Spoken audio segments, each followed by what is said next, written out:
तो गाइस हमने पिछले वाले एपिसोड में देखा था जो युन सेओंग होता है वो मीनू शिन का हाथ तोड़ देता है।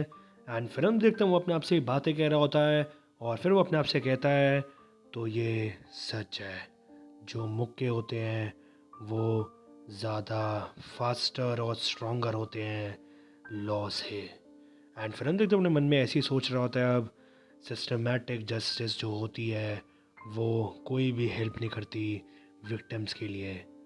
मुझे इतना आगे बढ़ना पड़ गया सिर्फ एक अपॉलोजी के लिए। अगर मैं इतना सब नहीं करता, क्या इनमें से कोई भी एक भी जना क्या अपोलोजाइज़ करता? Not in a million years. ऐसा कभी भी नहीं होता। और फिर हम देखते हैं वो मीनू सिंह का टूटा हुआ हाथ वहीं पे छोड़ देता है। एंड फिर हम देखते हैं उनसे वहाँ पे एकदम से खड़ा होता है, मीनू सिंह का हाथ एकदम से नीचे पटकता है। और फिर हम देखते हैं मीनू सिंह का रो के बुरा हाल हो रहा होता है। एंड फिर वहाँ पे जो युन सेओंग होता है वो कहता है मुझे तुमसे ज़्यादा कुछ नहीं चाहिए। एंड फिर हम देखते हैं वो चलते हुए जा रहा होता है वहाँ से बहुत ही स्टाइल में। एंड फिर वो उससे कहता है एक सिंसियर अपॉलोजी एंड कुछ कपल ऑफ अदर कंडीशंस, ये सब चीज़ें हैं जो मुझे तुमसे चाहिए। एंड फिर वहाँ पे जो मीनू शिन होता है वो कहता है हाँ, क्या इसका मतलब है। और तभी वहाँ पे यून सेओंग कहता है मीनू, तुम्हें मेरी बहन की ग्रेव को हर साल विज़िट करना पड़ेगा अपनी बाकी एंड की लाइफ तक, अगर तू चाहता है कि तेरा स्टेटस बना रहे सेलिब्रिटी जैसा। एंड फिर वहाँ पे मीनूशन कहता है युनसेओंग। एंड फिर हम देखते हैं वहाँ से युनसेओंग चल के हुए जा रहा होता है। एंड तभी वहाँ मीनूशन रोते हुए कह रहा होता है thank you Yunseong, thank you so much, thank you. मैं पक्का ये सब चीज़ें करूँगा। मैं हर दिन हर मोमेंट अपना रिपेंट करते हुए जीऊँगा जो मैंने किया है। थैंक यू, तुमने मुझे ऐसे माफ़ कर दिया। एंड फिर हम देखते हैं उनसे वहाँ पे बहुत ही स्टाइल में निकल रहा होता है। एंड फिर वहाँ पे मीनूशन कह रहा होता है अभी भी सच में मैं पक्का अब सिंसियर बन जाऊँगा। मैं ये चीज़ कभी भी नहीं भूलूँगा। एंड फिर हम देखते हैं सीन शिफ्ट होता है कुछ टाइम बाद पे। और फिर हम देखते हैं मीनूशन कहीं पे आया होता है। एंड फिर वो प्रोटेक्शन साइन में वहाँ पे अपना कोई साइन मार रहा होता है। एंड फिर वहाँ पे जो बंदा होता है सामने वो कहता है मैं लुक फॉरवर्ड कर रहा हूँ आपके साथ वर्क करने के लिए मिस्टर शिन। ये चीज़ काफ़ी ज़्यादा ऑनर है कि हम आपके साथ काम करेंगे। एंड फिर हम देखते हैं टाइम होता है कुछ टाइम बाद का ही। एंड फिर वहाँ पे जो मीनू शिन होता है वो कह रहा होता है मुझे भी बहुत ज़्यादा प्लेजर है कि मैं आपके साथ काम कर रहा हूँ। और फिर हम देखते हैं वहीं पे वो जो बंदा होता है टोपी वाला वो कहता है अच्छा अब ये बताइए आपके जो हाथ पे लगी है क्या ये उस वजह से लगी है जो कि आपके मैनेजर के साथ इंसिडेंट हुआ था, ऐसा ही कुछ। एंड फिर वहाँ पे जो मीनू होता है वो कहता है ओह ये। एंड फिर वो स्माइल करता है एंड वो कहता है हाँ आप कह सकते हैं ये एक बैज ऑफ ऑनर है मेरे लिए। एंड फिर हम देखते हैं हमें वहाँ पे स्टोरी में पता चलता है कि जो मीनू है वो एक बहुत ही बड़े स्कूल बुलिंग ड्रामा का एक बहुत ही बड़ा स्टार बनने जा रहा होता है।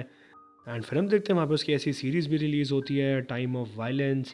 एंड हम देखते हैं वो काफ़ी ज़्यादा वहाँ फेमस होता है। एंड फिर वहाँ पे मीनू शिन ने ये चीज़ भी डिक्लेयर कर दी होती है न्यूज़ में कि जिसने भी उसके ऊपर अटैक किया था उसने उसको माफ़ कर दिया है। एंड फिर ऐसे करते करते थोड़ा टाइम बीतता है एंड मीनू शिन को एक बहुत ही बड़ी एड भी मिलती है। एंड फिर वो बहुत ही ज़्यादा पॉपुलर सेलिब्रिटीज़ में भी आ जाता है। फिर थोड़े टाइम बाद हम देखते हैं सीन शिफ्ट होता है मीनू शिन पे ही। एंड फिर वहाँ पे इंटरव्यू के लिए एक जगह खड़ा होता है एंड वहाँ पे सारे लोग बहुत ही ज़्यादा खुश हो रहे होते हैं उसको देख के। एंड फिर वहाँ पे मीडिया में से एक बंदा कह रहा होता है आप यहाँ पे currently one of the hottest stars है पूरे कंट्री के, तो अब हम यहाँ पे क्या एक्सपेक्ट कर रहे हैं कि आपको जो न्यू ड्रामा आने वाला है वो कितना चलेगा। ये चीज़ भी रिपोर्ट करी गई है कि आपने एक साउंड ट्रैक्स अपने आप से खुद से गाया है इस ड्रामा के लिए, क्या ये बात सच में। एंड फिर हम देखते हैं वहाँ पे तभी मीनू शिन कहता है थैंक यू सो मच। और फिर हम देखते हैं वहाँ पे वो अपने मन में सोच रहा होता है एक हाई पॉइंट, ये शायद से मेरी ज़िंदगी का सबसे ज़्यादा हाईएस्ट पॉइंट है। जो यहाँ पे सारी चीज़ें मुझे करनी है वो ये करनी है कि मैं अपनी प्राइड को स्वैलो कर लूँ। एंड सारी चीज़ें सब अच्छी मेरे लिए फिर होंगी। मैं इस टाइम पे राइस पे हूँ। एंड फिर हम देखते हैं मीनू शिन जो होता है वो मीडिया में सबके सामने कह रहा होता है मैं हमेशा बहुत ज़्यादा थैंकफुल हूँ अपने फैंस के लिए। मैं पक्का इस चीज़ को श्योर रखता हूँ कि मैं उनको डिसअपॉइंट नहीं करूँगा। तो फिर आप सारे बिल्कुल भी मेरे न्यू ड्रामा को मिस मत करना। एंड फिर हम देखते हैं वहाँ पे एक खबर न्यूज़ में भी छप जाती है कि जो मीनू शिन है उसने अपने फैंस को बहुत थैंक यू बोला है। और फिर हम देखते हैं सीन छोटा था कुछ देर बाद पे। और हम देखते हैं मीनू शिन वहाँ पे अपने बॉस के पास बैठा होता है। एंड फिर वहाँ पे बॉस कह रहे होते हैं परफेक्ट, जस्ट वंडरफुल, ये चीज़ तो सबसे ज़्यादा बेस्ट है, अभी तक हम बहुत अच्छा चल रहे हैं। और फिर हम देखते हैं वहीं पे बॉस कहते हैं मिस्टर पार्क। एंड फिर हम देखते हैं बॉस के साइड में एक बंदा खड़ा होता है जो कि कहता है यस सर। एंड फिर हम देखते हैं वो होता है वाई पे एंटरटेनमेंट का डायरेक्टर जॉन टे पार्क। एंड फिर वहाँ पे जो बॉस होते हैं वो कहते हैं हाउ मेनी गिग्स यहाँ पे पुल करें इन्होंने वापस ज़रा मुझे बताना। एंड फिर वहाँ पे जो पार्क होता है वो कहता है 3 dramas, 4 TV ads, 3 magazine campaigns, 1 permanent panel role and 2 radio shows. और फिर हम देखते हैं ये बात सुन के वहाँ पे जो बॉस होते हैं वो कहते हैं हाँ तुम तो एक बिजी गाय बन चुके हो, हमें कभी नहीं पता कि जो ज़िंदगी वो क्या लाए तुम्हारे आगे। मैं राइट मीनू, मे भी तुम एक बास्टर्ड हो बट सच्ची में वो तुम्हारे लिए गोल्डन गूस था, I am telling you.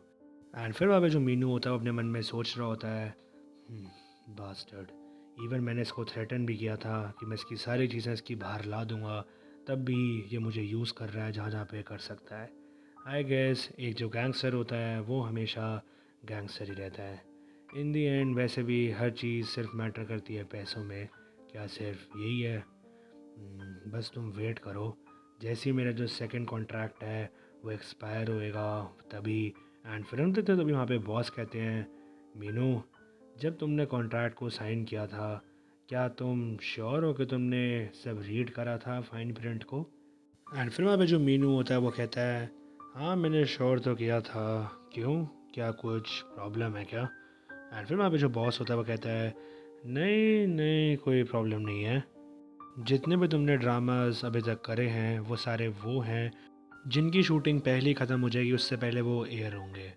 And जो कॉन्ट्रैक्ट है इन चीज़ों के लिए वो लॉन्गर है फॉर दोज वंस। तो एक बार ज़रा श्योरली चेक कर लेना कि सारी चीज़ें ठीक है, everything okay. You never know क्या लिखा हो कॉन्ट्रैक्ट में। एंड फिर हम देखते हैं वहाँ पे कॉन्ट्रैक्ट में एक जगह पे आर्टिकल 2 पे लिखा होता है कि अगर एक्टर कोई भी प्रोजेक्ट को डैमेज पहुँचाता है तो स्टूडियो के पास राइट्स होते हैं कि वो डिमांड कर सकते हैं डैमेजेस के चार्जेस। और फिर हम देखते हैं मीनू एकदम से पुरानी बात याद करता है और हम देखते हैं जो पहले उसका कॉन्ट्रैक्ट साइन हुआ होता है एक डायरेक्टर के साथ, तो सीन शिफ्ट हुआ होता है उसी टाइम पे। और हम देखते हैं वहीं पे पास में जो डायरेक्टर होता है वो कह रहा होता है मीनू सेन से I am sorry mister Sen, आपको पता है कि जो चीज़ें हैं वो कैसे चलती हैं आज के टाइम में, जो ऐसे आर्टिकल्स होते हैं जो कि मैंने मेंशन करे इसके अंदर वो मस्ट होते हैं, तो हमारे को हमारे भी सेफ्टी चेक्स रखने पड़ते हैं इन प्लेस। जो सेलिब्रिटी की लाइफ होती है वो सब इमेज के ऊपर बेस्ड होती है, अगर आप फॉल करोगे तो साथ साथ हम भी फॉल कर जाएंगे, आपको समझ आ रहा है ना? और फिर वहाँ पे मीनूशन कहता है हाँ ये बात सच है। एंड फिर वो वहीं पे पास में अपने मन में सोच रहा होता है ठीक है कोई बात नहीं, यून सेओंग ने वैसे ही मुझे माफ़ कर दिया है तो मुझे अब अपनी इमेज की टेंशन लेने की कोई भी ज़रूरत नहीं है। एंड फिर हम देखते हैं स्क्रीन शॉट होता है वापस सारा प्रेजेंट में और हम देखते हैं यून सेओंग ने सारी बातें याद कर रहा होता है अपने मन में। एंड फिर वहीं पे जो बॉस होते हैं वो कह रहे होते हैं मैं बस अफ्रेड हूँ कि कोई भी चीज़ ऐसे हैपन ना हो जाए, आफ्टर ऑल जो प्रोडक्शन है उसका जो प्रोसेस है वो ओवर हो गया है, तुम सारी चीज़ों को समझ रहे हो ना जो मैं कहना चाह रहा हूँ? हाँ, इसका मतलब सिंपल ये है कि तुम ऐसे अपने कॉन्ट्रैक्ट को तोड़ ना दो ना, बिकॉज तुम काफ़ी ज़्यादा हाइट पे चल रहे हो, तो सारी चीज़ें मेरे लिए थोड़ी सी डिफ़िकल्ट हो जाएगी। तो हाउ मच जो कंपनसेशन है वो क्या है, वो 3 टाइम्स है जो कि हम कॉन्ट्रैक्ट में तुम्हें पे कर रहे हैं, ये तो एक नॉर्मल अमाउंट है। एंड फिर वहाँ पे जो साथ में पार्क खड़ा होता है बॉस के वो कहता है वाओ ये तो काफ़ी ज़्यादा है। एंड फिर हम देखते हैं वहीं पे जो बॉस होते हैं वो कहते हैं तुम्हारा जो फ्रेंड है तुमने पक्का उसका ध्यान रख लिया है ना, तुम्हें पता है ना वही हॉस्पिटल वाला, उसने क्या बात कही थी अबाउट बुलिंग? हाँ नहीं, मैं काफ़ी ज़्यादा एक टाइट स्पॉट पे आ जाऊँगा अगर तुमने कॉन्ट्रैक्ट साइन कर लिया without figuring out things with him. और फिर हम देखते हैं वहाँ पे जो मीनू शिन होता है बहुत अजीब सा मुंह बनाता है एंड फिर वहाँ पे कहता है हाँ आप चिंता मत करो। एंड फिर वो अपने मन में सोच रहा होता है बास्टर्ड। एंड फिर वो कहता है वहाँ पे सारी चीज़ें मैंने हर चीज़ का ध्यान रख लिया है, ठीक है, आपको कोई भी इसके बारे में बात सुनने में नहीं आएगी। एंड फिर अपने मन में सोच रहा होता है बुड्ढे क्या तुम मुझे डरा रहा है, हाँ क्या? एंड फिर वहाँ पे जो बॉस होता है वो कह रहा होता है तुम श्योर हो? एंड फिर वहाँ पे मीनूशन कहता है हाँ जी मैं श्योर हूँ। एंड फिर वहाँ पे मीनूशन भी अपने मन में सोच रहा होता है तुम अफ्रेड हो क्योंकि तुम्हें लगता है कि मैं कोई न्यू मैनेजमेंट को फाइंड आउट कर लूँगा, हाँ एंड फिर वहाँ पे वही जो बॉस होते हैं वो कहते हैं ओके ठीक है, फिर उसे अंदर ले आओ। एंड फिर वहाँ पे मीनूशन कहता है हाँ क्या, और फिर हम देखते हैं तभी वहाँ पे दरवाज़ा खुलता है और हम देखते हैं वहाँ पे एना और वहाँ पे यूनसेओंग साथ में अंदर आते हैं। एंड फिर वहाँ पे वही जो बॉस होते हैं वो कहते हैं क्योंकि तुम श्योर हो तो फिर मैंने ट्रस्ट करा है तुम पे, एंड मैंने इन लोगों को यहाँ पे लाने का सोचा। एंड फिर हम देखते हैं तभी वहाँ पे यूनसेओंग और वहाँ पे एना साथ में आते हैं। एंड फिर वहाँ पे एना कहती है हेलो मिस्टर शिन, हम एमबीएस से हैं। मैं कुछ फ्यू क्वेश्चंस पूछना चाहूँगी अबाउट सम एलिगेशंस जो कि अब्यूज़ के ऊपर लगे हैं स्कूल में।